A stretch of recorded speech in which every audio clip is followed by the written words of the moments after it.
बहुत सारे घर में गई, सब लोगों को मैंने खुद पर्सनली जाकर के कार्ड डिस्ट्रीब्यूशन किया है डोर टू डोर। तो मैंने देखा है लोग कितनी परेशानी से जूझ रहे हैं। लोगों के पास मतलब खाने का तो छोड़ दिए, खुद के इलाज के लिए भी पैसे नहीं, बहुत परेशान है। जाते वक्त बहुत लोग ऐसे हैं कि रो रहे हैं मुझे पकड़ करके कि अच्छा है या आप लोगों ने ये इंतज़ाम किया, क्योंकि आँख एक ऐसी चीज़ है जिससे ज़िंदगी चलती है। अगर किसी के आँख की परेशानी अगर वहीं अगर रुक जाती है तो वो कुछ नहीं करने के लायक होते आगे। और देखो जो जकड़ के रहने वाली जो आप लोगों ने बात मतलब अभी ये कहा है, तो बहुत सारे घर जी जी जी जी बस ये सिर्फ सोच में है, लेकिन जब औरतें काम करने आती हैं तो आज खालिद भाई साहब बैठे हुए, तसामुल हक साहब बैठे हुए, यासिर साहब बैठे हैं, तो जाहिर सी बात है ये औरतों के सपोर्ट में ही आज यहाँ बैठे हुए हैं। तो ऐसा नहीं है, बस ये एक सोच है, उन्हें मौका देने की ज़रूरत है। बस एक मौका देने, इंशाल्लाह वो लोग ज़रूर आगे आएंगे और आप लोगों का भी साथ रहेगा तो ज़रूर आगे बढ़ेंगे। देखा जाता है हमेशा ज़्यादातर आप महिलाओं को लेकर के हमेशा फोर्थ फ्रंट में रहते हैं, चाहे कोविड के वक्त हो या किसी भी मामले पर। ऐसा क्या सर आप महिलाओं को हमेशा पुश करते हैं आगे की ओर? देखिए, इसकी वजह यह है कि मेरे कौम में जहालत की वजह से या इग्नोरेंस की वजह से एक ऐसी सोच को समाज में लादने की कोशिश की गई कि औरतें जो हैं उनका काम सिर्फ घरों तक है और वो सिर्फ चूल्हा फूंकने के लिए हैं। ऐसे लोगों को मैं समझता हूँ ना उन्हें इस्लाम की कोई समझ है और ना उन्हें इस्लामिक हिस्ट्री की कोई समझ है। औरतें मैदान में भी उतरी हैं और औरतों ने बढ़ के समाज का मैदान में भी इंसानियत की खिदमत का काम किया है, मिल्लत और कौम का परचम बुलंद किया है।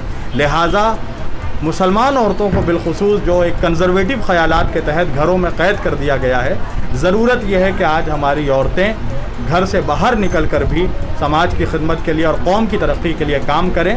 मैं उन तमाम बहनों के साथ हूँ जो कौम और मिल्लत की तरक्की के लिए, वतन की, देश की तरक्की के लिए वो काम करेंगी, तो इंशाअल्लाह मेरा जैसा भाई हमेशा उनके साथ। जहाँ तक हाजी उमर साहब का ताल्लुक़ है तो बेचारे अपनी मौजूदगी में इस कदर सोशल वर्क किया है लॉकडाउन के मौके से और अपने आखिरी अय्याम तक। जब हॉस्पिटल में बेचारे चले गए तबीयत थोड़ा दिन के लिए बंद रहा और उनके इंतकाल के बाद ये फिर सिलसिला शुरू हो गया, तो उनकी अहलिया वगैरह सब मिल के कर रही, चचा मौजूद है। तो इससे अच्छा अमल तो कोई है ही नहीं, खिदमत खल्क से अच्छा अमल है। और ये सदका जारिया है, सदका जारिया मरने वाले को क़यामत तक मिलेगा। जब तक उसके नाम से सदका जारिया किया जाता रहेगा, मिलता रहेगा। तो ये बहुत अच्छा अमल है। गुड आफ्टरनून, आप देख रहे हैं द लोकल जर्नलिस्ट और मैं हूं मोहम्मद इकबाल हबीब। इस वक्त टीएलजी की टीम ग्राउंड रिपोर्टिंग करने पहुंची है पार्क सर्कस जाननगर रोड। आपको ये बता दूं कि यहाँ पर आज free I care I checking camp का एहतमाम किया गया है, जो कि मरहूम उमर फारूक साहब, जो कि समाजी खिदमतगार थे और हमेशा ज़मीनी सतह से जुड़े रहते थे लोगों के साथ, उनके ही सवाबेदारा इसाले सवाब और उनकी ही याद में उनकी जो शरीक हयात है सादिया शाहीन साहिबा, उन्हीं की लीडरशिप में आज ये आई चेकअप कैंप का एहतमाम किया गया। आइए अंदर चलते हैं और दिखाते हैं किस तरीके का इंतज़ामिया रखा गया है, किस तरीके से लोगों को चेकअप किया जा रहा है। तमाम चीज़ों को ग्राउंड रिपोर्टिंग के द्वारा आपको दिखाने की कोशिश करते हैं। सबसे आगे तो बहुत बहुत शुक्रिया अदा करना चाहते हैं ये ऑर्गेनाइजेशन का कि इतना उन्होंने एक सोशल काम जो हम समाज में बहुत कम देखने को मिलता है, और ये इंस्टीट्यूशन एक अपने में एक बहुत बड़ा मिसाल है कि इन लोग हमेशा सोशल काम में सबसे आगे इन लोग जाने जाते हैं। और आज इन लोग का आई चेकअप कैंप जो शुरू हुआ है आज के दिन से, एवरीडे ये होगा इंशाल्लाह। ये बहुत खुशी की बात है कि हाजी मोहम्मद उमर फारूक सोशल ट्रस्ट के तरफ से ये प्रोग्राम, और मेरे बहुत ही पुराने साथी और बहुत ही पुराने भाई नुमानी जी, जिनका हम लोग आज यहाँ पे उनका समर्थन, उनके साथ से उमर फारूक के ट्रस्ट के साथ मिलकर ये आई चेकअप कैंप का प्रोग्राम रखा गया है।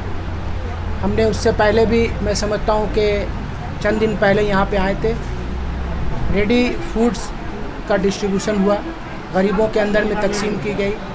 बहुत खुशी लगती है कि ऐसे लोग जो लोग काम करना चाहते हैं वो धीरे धीरे काम करने की कोशिश कर रहे हैं। मैं समझता हूँ कि आज वबा के दौर में जिस तरह से पूरी दुनिया में वबा फैली हुई है, इसको गरीबों के साथ दुख दर्द बांटना हमारा काम है। जैसे कि सर ने कहा, समाज के साथ जुड़े रहना एक बहुत ही बड़ा, एक बहुत ही आला दर्जे का काम होता है, जो कि आप अभी अंजाम दे रही है मरहूम उमर फारूक साहब के जाने के बाद से। आप क्या कहना चाहिए मैम, और किस तरीके से और आगे क्या क्या करना चाहती हैं? जी अस्सलाम वालेकुम। जैसे कि खालिद सर ने कहा, यासिर सर ने कहा और फरीद सर ने भी आगे कहा है कि मेरे हस्बैंड बहुत अच्छा काम करते थे।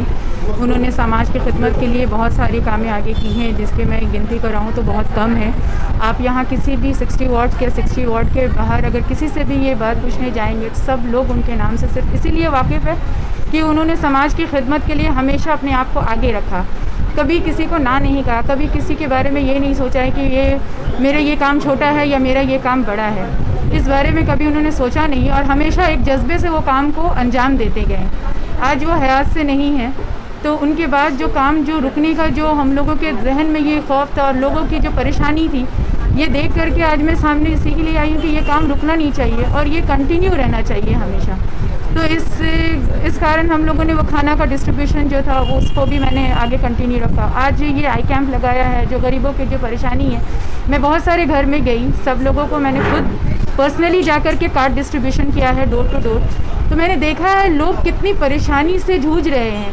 लोगों के पास मतलब खाने का तो छोड़ दिए, खुद के इलाज के लिए भी पैसे नहीं है। वो लोग बहुत परेशान हैं। जाते वक्त बहुत लोग ऐसे हैं कि रो रहे हैं मुझे पकड़ करके कि अच्छा है या आप लोगों ने ये इंतज़ाम किया, क्योंकि आँख एक ऐसी चीज़ है जिससे ज़िंदगी चलती है। अगर किसी के आँख की परेशानी अगर रुक जाती है तो वो कुछ नहीं करने के लायक होते आगे। शायद भूख भी एक टाइम लोग बर्दाश्त कर सकते हैं, 2 टाइम 4 टाइम फिर भी बर्दाश्त करेंगे, पर आँख की परेशानी ऐसी है कि उस वजह से वो घर में सीमित हो जाते हैं, उससे बाहर फिर नहीं निकल पाते। तो बहुत सारी औरतें ऐसी हैं जिनके घर में बहुत सारी परेशानी है, वो खुद ही अपनी परेशानी को अंदर ही झेलती हैं, अपने घर वालों से बोलती नहीं है, कहती नहीं है कि मुझे ये परेशानी है। उस कारण वो लोग घर में ही रहती हैं, बाहर नहीं निकल पा रही हैं, लोगों को बता नहीं पा रही हैं, पैसे की कमज़ोरी है लोगों के पास। तो घर जाने से ये सारे मुद्दे जो है मुझे समझ में आया कि लोगों के उसके साथ भी और भी बहुत सारी परेशानियां हैं जो जुड़ी हुई, जिसको मैंने मुआयना किया है। तो वो सारे मुआयना करने के बाद ये समझ में आता मुझे और भी बहुत सारे काम को अभी अंजाम देना इंशाल्लाह, जिस एजेंडे के बारे में मैं अभी शायद बताना नहीं चाहूँगी, लेकिन इंशाल्लाह जब मैं करूँगी तो वो ज़रूर आप लोगों के सामने आएंगे। मैम एक चीज़ देखा जाता है, ख़ास तौर पर एक स्टीरियोटाइप एक इमेज बनाया गया है, ख़ास तौर पर मुस्लिम महिलाओं को लेकर के कि वो घर पर रहती है, निकलते नहीं है, नकाब के अंदर ही रहती हैं, उन्हें एक तरह से जकड़ कर रख दिया जाता है मुस्लिम समाज में। आप जिस तरीके से फील्ड में निकल रही हैं और लोगों के बीच में जा करके तमाम जो तकलीफ़ें, तमाम चीज़ों से मिलकर जो आप देख रही, ऑब्जर्व करिए, आपको क्या लगता है ये स्टीरियोटाइप इमेज आने वाले वक्त में टूटेगा और तमाम जो महिलाएं हैं हिंदुस्तान में, ख़ास तौर पर मुस्लिम कम्युनिटी की, उनको किस तरीके से आप मैसेज देना चाहते हैं? जी, ये जो आपने कहा है बुरके में और लोग बाहर नहीं निकलती औरतें, ये कहीं ना कहीं अगर मैं सामने आती हूँ, या बहुत सारी औरतें हैं जो आज सामाजिक काम कर रही हैं, जैसे कि हमारे बीच बैठी है हुनैस फातिमा बहन जो है, या निखत बाजी हैं जो आई हैं, सबको आज मेरा साथ देने के लिए। तो जाहिर सी बात है उन लोगों से भी मैंने कुछ इंस्पिरेशन ही लिया है, तभी तो मैं आगे सामने आई हूँ। तो जाहिर सी बात है मेरे बाद भी लोग मुझसे भी कुछ इंस्पिरेशन लेंगे और वो लोग भी सामने आएंगे और सामाजिक खिदमत ज़रूर करेंगे।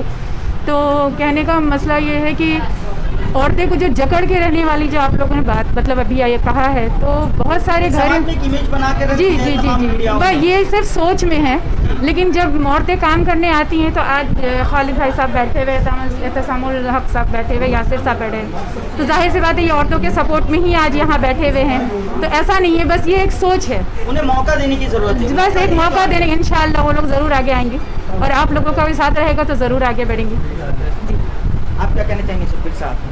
देखिए, मैं मेरे दोस्त मोहम्मद उमर फ़ारूक, जिनके बारे में मैं अक्सर बताता हूँ कि वो एक शख्स नहीं बल्कि एक शख्सियत थे। सिर्फ 60 वार्ड नहीं, 60 वार्ड से बाहर निकल के भी उनके जो सोशल एक्टिविटीज़, जो सोशल काम हैं, उनको ना समाज भूल सकता है ना मिल्लत भूल सकती है।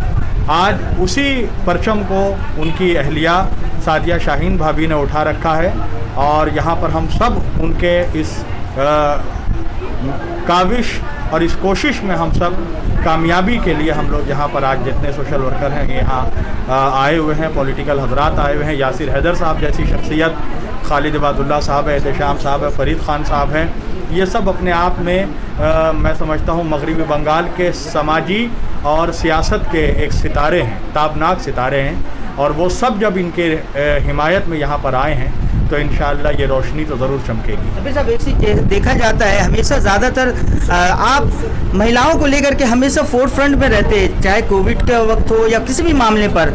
ऐसा क्या सर, आप महिलाओं को हमेशा पुश करते हैं आगे की ओर? देखिए, इसकी वजह यह है कि मेरे कौम में जहालत की वजह से या जाहिलियत की वजह से, इग्नोरेंस की वजह से एक ऐसी सोच को समाज में लादने की कोशिश की गई कि औरतें जो हैं उनका काम सिर्फ घरों तक है और वो सिर्फ चूल्हा फूंकने के लिए हैं। ऐसे लोगों को मैं समझता हूँ ना उन्हें इस्लाम की कोई समझ है और ना उन्हें इस्लामिक हिस्ट्री की कोई समझ है। औरतें मैदान में भी उतरी हैं और औरतों ने आगे बढ़ के समाज का मैदान में भी इंसानियत की खिदमत का काम किया है, मिल्लत और कौम का परचम बुलंद किया है। लिहाजा मुसलमान औरतों को बिलखुसूस जो एक कंजर्वेटिव ख़यालात के तहत घरों में कैद कर दिया गया है, ज़रूरत यह है कि आज हमारी औरतें घर से बाहर निकल कर भी समाज की खिदमत के लिए और कौम की तरक्की के लिए काम करें। और मैं उन तमाम बहनों के साथ हूँ जो कौम और मिल्लत की तरक्की के लिए, वतन की, देश की तरक्की के लिए वो काम करेंगी, तो इंशाअल्लाह मेरा जैसा भाई हमेशा उनके साथ रहेगा। बहुत बहुत शुक्रिया।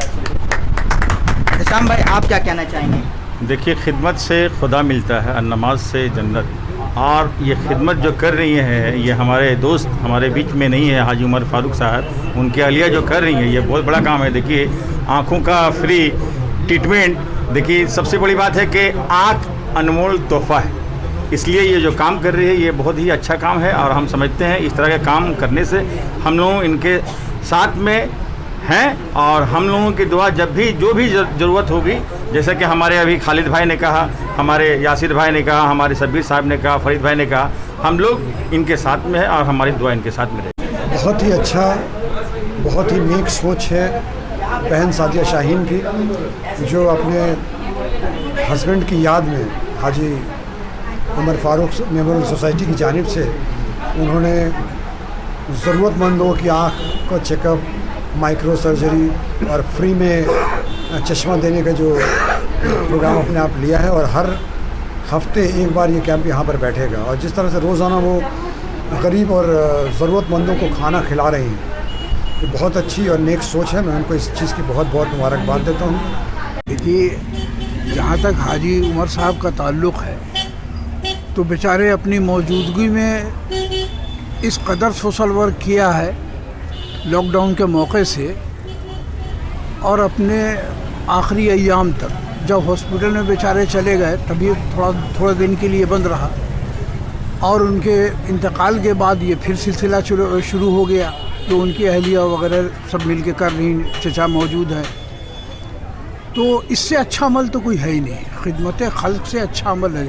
और ये सदका जारिया है। सदका जारिया मरने वाले को क़यामत तक मिलेगा, जब तक उसके नाम से सदका जारिया किया जाता रहेगा, मिलता रहेगा। तो ये बहुत अच्छा अमल है सर। एक तरह से देखा जाता है सर, आप भी सर, आपको हमेशा देखा जाता है, ख़ास तौर पर ख़वातीन को सर आप काफ़ी प्रमोट करते हैं। ख़वातीन को जो भी ख़वातीन, ख़ास तौर पर हमारे मुस्लिम सोसाइटी में जो ख़वातीन है, उनको बढ़ चढ़ कर काम करने में आप लोग सपोर्ट करते हैं सर। इस पर कुछ कहें सर। नहीं, ख़वातीन जो भी आगे बढ़ती हैं, भरपूर हम लोग कोशिश करते हैं कि और आगे बढ़ें, कहीं तो रुकावट है ही नहीं। और ममता बनर्जी की सरकार में तो ख़ास तवज्जो है लड़कियों पे, औरतों पे, ज़ईफ़ों पे, सब पे तवज्जो। उस लिहाज से हम लोग सिपाही होने के नाते हम लोग भी ज़्यादा से ज़्यादा मौका फराहम करते हैं कि लड़कियां आगे बढ़ें, घर की औरतें बाहर निकले, खिदमत खल्क करे, सोशल वर्क करे। अल्लाह ताला इसका अजर देगा। हम लोग तो दुआ ही कर सकते हैं हाजी उमर भाई साहब के लेकर कि आज जिस तरह से वो अपना पहचान छोड़ के गए हैं, आज उनकी अहलिया ये काम कर रही हैं। और हम लोग हज़रत मौलाना शब्बीर वारसी के बुलावा पे हम लोग यहाँ पे आए हैं और बराबर ही हम लोग देखते थे कि हाजी उमर फारूक साहब के साथ ही साथ साना से साना मिला के मौलाना शब्बीर साहब चलते थे।